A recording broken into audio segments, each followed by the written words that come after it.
ஹிந்தி கட்டாயம் என்றால் அதனை ஒழிப்பதும் எங்களுக்கு கட்டாயம்.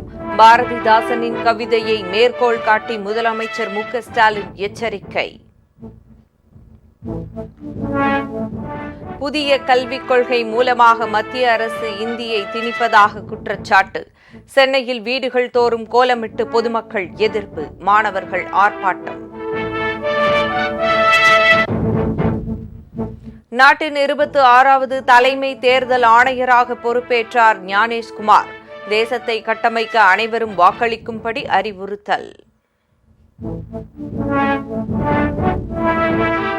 வடசென்னையில் கட்டப்பட்ட 712 குடியிருப்புகளுக்கான ஒதுக்கீட்டு ஆணைகளை பயனாளிகளுக்கு வழங்கினார் முதலமைச்சர் மு க ஸ்டாலின். திமுக ஆட்சியின் மீது மக்களுக்கு நம்பிக்கை அதிகரித்திருப்பதாக பெருமிதம்.